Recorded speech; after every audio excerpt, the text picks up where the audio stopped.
देखिए आपको ionization potential निकाल दिए, समझे, आयनाइजेशन एनर्जी निकाल दिए। तो आयनाइजेशन एनर्जी में मेरा वैल्यू आया E equal to M Z square by 4 rate N square H square epsilon zero. इतना को हम लोग मान लिए रिडवर्ड कांस्टेंट, जेड स्क्वायर हो गया एन स्क्वायर हो गया। अगर मान लिया हाइड्रोजन एटम का स्टडी करेंगे तो हाइड्रोजन एटम के लिए एटॉमिक नंबर एक, मतलब जेड इक्वल टू 1 हो जाएगा और एन इक्वल टू 1, तो इसका वैल्यू इतना आएगा। समझिए। अब हमको स्टडी करना है कि एनर्जी इमिटेड रेडिएशन कितना होगा। तो हम पहले बोले कि बोर के थ्योरी में कि एनर्जी जो एमिट होगा in the form of quanta, तो कोई भी एक ऑर्बिट से दूसरे ऑर्बिट में जाएगा तो उसका एनर्जी जो है जो निकलेगा in the form of quanta. तो देखिए क्वांटा के लिए हम लोग क्या लिखे, मान लिए कि डेल ई बराबर क्या होगा E2 माइनस E1, क्योंकि चेंज होगा। तो देखिए हम E2 जो है एनर्जी जो एमिट होगा इसको हम लोग लिख सकते हैं minus R Z square by N square minus E का वैल्यू क्या आया था। देखिए जो हम लोग आयनाइजेशन एनर्जी जो निकाले थे, आयनाइजेशन एनर्जी क्या है, तो डिफरेंस जो होगा एनर्जी लेवल का इंफिनिटी से एन ऑर्बिट में जो होगा वो निकाले थे। तो इसका वैल्यू आपका क्या आया था, ए आया था। समझे। तो एनर्जी जो हम लोग निकाले हैं तो R Z square by N to the power 2, बीच में माइनस आर, माइनस माइनस क्या हो जाएगा प्लस। तो इसको हम आर जेड स्क्वायर का डायरेक्ट वैल्यू बैठा दिए, तो इतना वैल्यू बैठा दिए तो मेनली मेरा जो एनर्जी जो एमिट होगा ये फार्मूला हो गया। आपको इस सब चीज पर हिसाब भी बनाने के लिए आएगा। सुन लीजिए, एनर्जी जो हम निकाले हैं वो क्या निकाले हैं, पीछे वाला में आपको इतना निकाले हैं, ठीक है। ये एनर्जी, इस एनर्जी को हम M Z square E by 4 8 N square को छोड़ दो एच स्क्वायर एप्सिलॉन जीरो को हम लोग लिख दिए आर रिडवर्ड कांस्टेंट, उसका वैल्यू भी हम लिख दिए हैं। समझे। अब ई हो गया ऐसा सिंपल। तो चेंज ई क्या होगा, energy emitted in the form of quanta में जो निकला ई इक्वेशन हो गया। अब हमको निकालना है क्या कि फ्रीक्वेंसी इमिटेड रेडिएशन। तो फ्रीक्वेंसी निकालने के लिए क्या फॉर्मूला होता है, तो देखिए फ्रीक्वेंसी निकालने के लिए फॉर्मूला होता है, देखिए चेंज हो गया तो क्वांटा में पढ़े एच न्यू होता है, हमको निकालना है फ्रीक्वेंसी।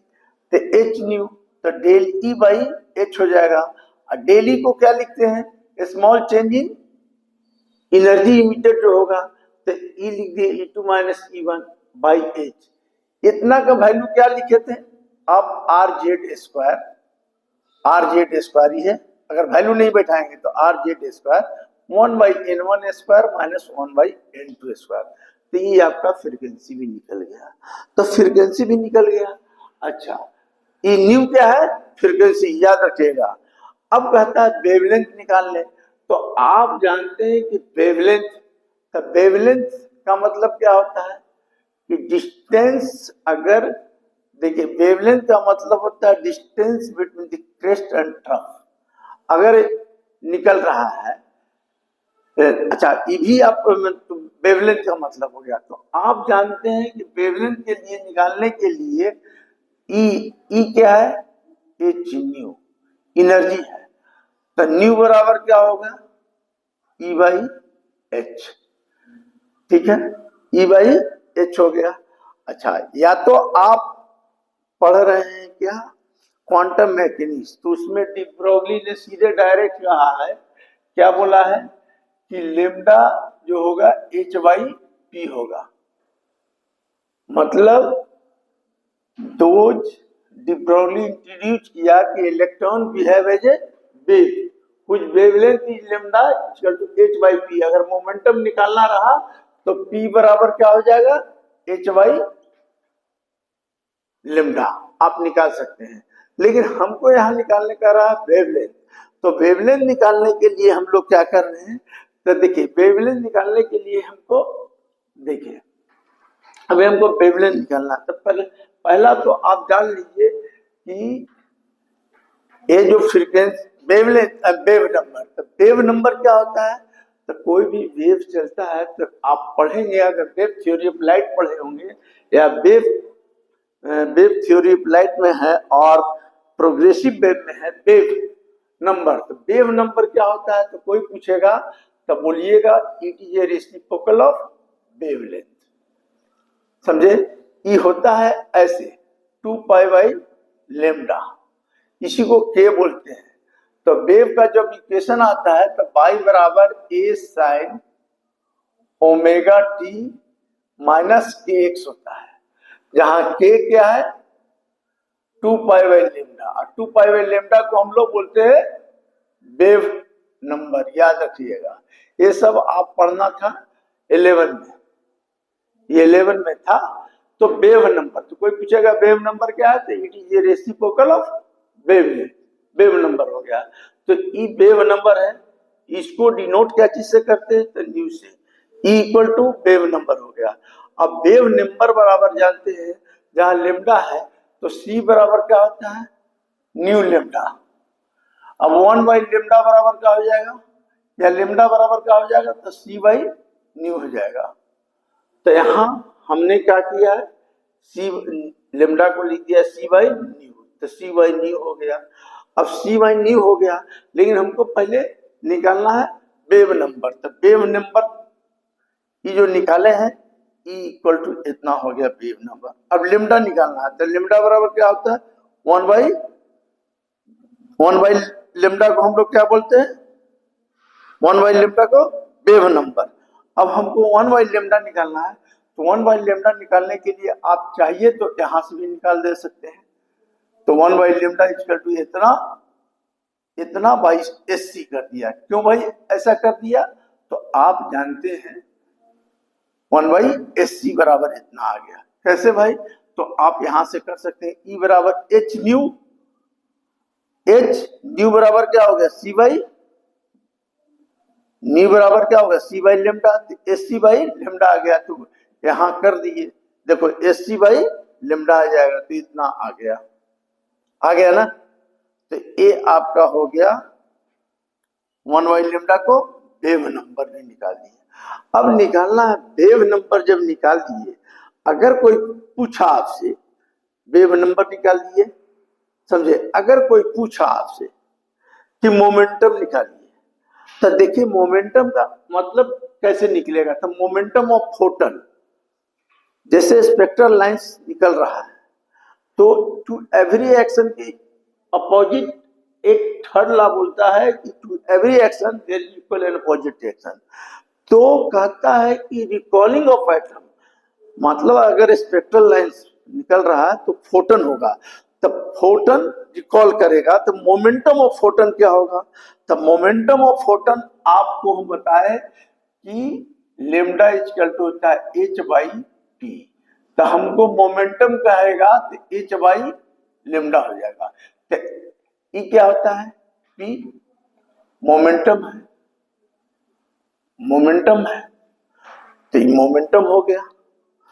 तो देखिए एच बाई लेमडा कर दिया, तो एच रहेगा, और 1 बाई लेमडा का वैल्यू कितना बैठा दिया? या तो ई वाला बैठा दीजिए, तो लेमडा का वैल्यू इतना हो गया। तो 1 बाई लेमडा बराबर क्या हो जाएगा?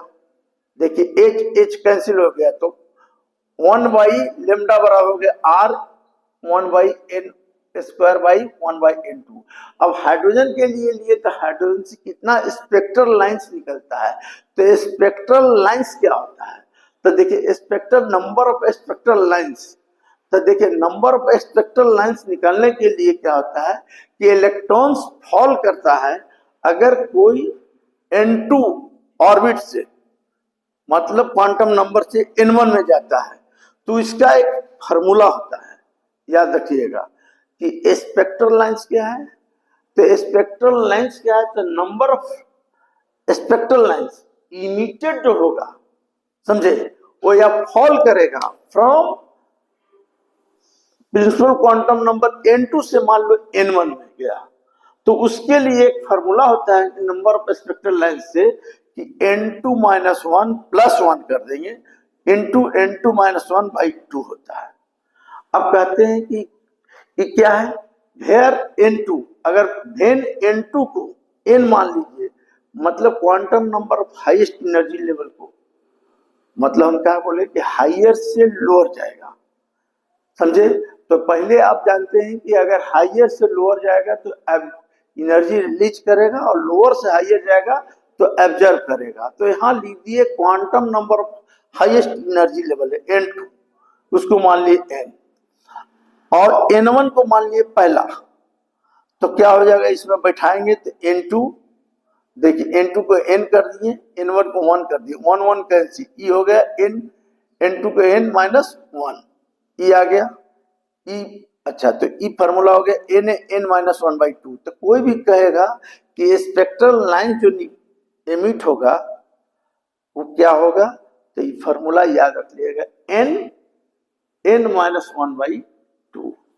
अब इसमें कभी कभी हिसाब आता है, ध्यान देने वाला चीज है कि अगर इफ एक्साइटेड स्टेट x है, मान लीजिए कि अगर एक्साइटेड स्टेट x है, तो n जो होगा, नंबर ऑफ स्पेक्ट्रल लाइन जो होगा, उसको कर दीजिएगा x + 1, ये दिमाग में बैठा लीजिएगा। अगर थर्ड है एक्साइटेड स्टेट, तो क्या कीजिएगा आप, थर्ड है तो क्या कीजिएगा, number of spectral line n4 लीजिएगा। तो ये सब चीज आपको प्रॉब्लम बनाने में काम देगा। सुन लीजिए, तो हम पहले आपको बता दिए, देखिए एनर्जी ऑफ इमिटेड रेडिएशन जो निकलेगा, इसके लिए फॉर्मूला आप याद कर लीजिए, प्रैक्टिस कीजिएगा तब। ये डेली बराबर 13.6, अगर सब जो रीडवर्ड कांस्टेंट है उसका वैल्यू बैठाएंगे तो इतना आएगा इलेक्ट्रॉन वोल्ट, ठीक है। अच्छा, फ्रीक्वेंसी ऑफ इमिटेड रेडिएशन निकालें तो change in energy equal to h nu हो गया, तो न्यू निकाल लिए, ये वैल्यू दिया था, इसका वैल्यू बैठा दिए, समझिए। तो ये न्यू निकल गया, तो ये क्या है, न्यू फ्रीक्वेंसी है, माने फ्रीक्वेंसी ऑफ इमिटेड रेडिएशन है, समझिए। अब हमको निकालना है वेवलेंथ। तो वेवलेंथ क्या होता है भाई, अब वेव नंबर क्या होता है, तो याद रखिएगा, कोई पूछेगा वेव नंबर क्या है, तो वेव नंबर क्या है, it is a reciprocal of wavelength. ये पढ़ना है आपको, वेव थ्योरी लाइट में पढ़ेंगे, और एसएचएम मोशन है होगा तो वहां भी पढ़ाई है, उसमें भी है। तो बाई बराबर a sin omega t - kx, कोई भी वेव इक्वेशन है तो ई क्या है, फाई फेज डिफरेंस होता है, समझे। आगे वाला क्लास में पढ़े होंगे तो ठीक है, नहीं तो कभी बताएंगे तो आपको और बता देंगे इसमें। तो वेव नंबर होता है रेसिप्रोकल 1/k, एक्चुअली होता है k = 2π/λ, इसी को कहते हैं हम लोग वेव नंबर। तो वेव नंबर हो गया, तो वेवलेंथ वेव नंबर, तो वेव हम फ्रीक्वेंसी ई निकाल लिए हैं, रेडिएशन निकाल लिए हैं, तो ई क्या होगा 1/λ, लेमडा को बदल दीजिए, c बराबर न्यू लेमडा, ऐसे कर सकते हैं, समझे। तो c/न्यू लेमडा, तो c/न्यू लेमडा को फ्रीक्वेंसी के टर्म में लिख दिए तो r/z² इतना आ गया। ई वेवलेंथ है 1/वेव नंबर, तो इसको ऐसे कर दीजिए, देखिए ई बराबर h न्यू, इसको h न्यू, और न्यू का वैल्यू c/λ, तो sc/λ होगा, तो 1/λ छोड़ दिए तो sc कहाँ चलाएगा, नीचे चलाएगा, ये इतना लिख दिए। अब रही नंबर ऑफ स्पेक्ट्रल लाइंस निकालना है, तो नंबर ऑफ स्पेक्ट्रल लाइंस का मतलब क्या होता है कि इलेक्ट्रॉन फॉल कर रहा है from higher energy to lower energy state. तो हायर एनर्जी से लोअर एनर्जी स्टेट में मान लो फॉल कर रहा है, इलेक्ट्रॉन फॉल कर रहा है n2 to n1, तो इसका नंबर ऑफ स्पेक्ट्रल लाइंस के लिए फॉर्मूला होता है n2 - n1, जितना आप प्लस एक जोड़ दीजिएगा, समझिए, n2 - n1/2 ऐसा। अब मान लीजिए कि वेन n2 बराबर n कर दिए, माने quantum number of highest energy level n मान लिए, और लोएस्ट को 1 माने, तब क्या हो जाएगा, लोएस्ट को 1 माने तो ई पूरा सीधे ई फार्मूला याद रख ले रही है स्पेक्ट्रल लाइंस का। अब रही रिकॉलिंग ऑफ एटम, कोई भी अगर स्पेक्ट्रल लाइंस निकल रहा है तो हम न्यूटन के थर्ड लॉ जानते हैं कि निकलेगा तो रिकॉल करेगा, तो रिकॉल करेगा थर्ड लॉ से, एवरी एक्शन देयर रिकॉल। तो मोमेंटम ऑफ फोटन क्या होगा? तो मोमेंटम ऑफ फोटन देखिए निकालने के लिए आप ऐसे भी निकाल सकते हैं, हिसाब इस पर भी बन सकता है। देखिए E बराबर क्या होता है? हाफ mv², ठीक है, mv², m को ऐसे कर दिया, ठीक है, E कर दिया, बाई 2 हो गया, m हो गया, ऊपर कर दिए मोमेंटम, तो p² बाई क्या होगा? 2m, तो E, तो p² बराबर क्या होगा? 2me। तो इससे भी हिसाब बनेगा, सुन लीजिए। अब हमको निकालना है रिकॉल ऑफ मोमेंटम। तो मोमेंटम जब हम पढ़ रहे हैं स्पेक्ट्रल लाइंस निकल रहा है, मैटर वेव और डी ब्रोगली जो इंट्रोड्यूस किया है, तो मोमेंटम उस केस में क्या होगा? तो आप जानते हैं, कहता है कि electron behave as a wave, तो हुज वेवलेंथ इज लैम्डा बराबर h/p, तो h हो गया। अब p मोमेंटम को क्या लिख सकते हैं? तो मोमेंटम जो निकाले हैं, तो आप चाहे तो a भी लिख सकते हैं, 2me, तो a भी लिख सकते हैं। तो रिकॉल ऑफ मोमेंटम हम जो निकाले हैं फोटन का, h/ सिर्फ लैम्डा लिखे हैं, h/लैम्डा। अब देखिए h/लैम्डा है, तो h/लैम्डा है, ये हो गया, h लिख दिया। और 1/लैम्डा का वैल्यू क्या है? 1/लैम्डा का वैल्यू देख लीजिए, इतना, तो इतना बैठा दिया, देखिए मिला ना, इतना बैठा दिया। अब 1/लैम्डा को h कैंसिल, तो 1/लैम्डा बराबर इतना हो गया। अब इस केस में स्टडी करना है, तो देखिए इस केस में अब स्पेक्ट्रल लाइंस भी निकल गया, रिकॉलिंग भी निकाल दिए, मोमेंटम ऑफ फोटन भी निकाल दी। अब रहता है क्या कि इसमें स्पेक्ट्रल लाइन निकला, तो उसमें सीरीज आता है, तो उसमें पहला आता है Lyman series, Balmer series, Paschen series, Brackett Pfund. अब क्या होता है? तो लेमन सीरीज होता है अल्ट्रा वायलेट रेंज में होता है, अल्ट्रा वायलेट यूवी लाइट, जिसमें ईएम वेव रहेगा। विजिबल रेंज क्या होता है? एक विजिबल रेंज होता है, समझे, सबका वेव देखिए आप पढ़िएगा, लाइट उसमें भी है, समझे। उसके बाद ब्रैकेट है, तो देखिए पी फंड, ब्रैकेट, पास्किन, ये सब इंफ्रारेड रीजन है, इंफ्रारेड रीजन। और सिर्फ अल्ट्रावायलेट लेमन है, ब्रैकेट जो है विजिबल रेंज है। और इस सबको निकालिएगा तो देखिए इसका वैल्यू होता है लेमन का N2 बराबर 2, 3, 4 इनफाइनाइट तक, और लोअर इसका होता है N1 = 1, बाल्मर का 3 से, पास्किन का 4 से, इसका 5 से, इसका 6 से, अरे ये सब याद रखना पड़ेगा। और इसी से निकलता है इसका वेवलेंथ, तो वेवलेंथ भी कैलकुलेट कर सकते हैं। तो ये सब आपको दिमाग में रखना है, क्योंकि आप तो लाइट जब पढ़ेंगे तो उसमें भी अल्ट्रावायलेट, विजिबल, इंफ्रारेड, ये सब पढ़ना है। सबका वेवलेंथ जो होता है ना, उस सबका अलग अलग होता है, इस वेरिएशन करता है, समझे, हर चीज का वेरिएशन करेगा वेवलेंथ, तो वो वेवलेंथ भी आप इससे कैलकुलेट कर सकते हैं। तो आपको बोर्स मॉडल में इतना पढ़ना है, क्या क्या पोस्टुलेट पढ़ना है बोर मॉडल का, समझे, पोस्टुलेट पढ़ना है।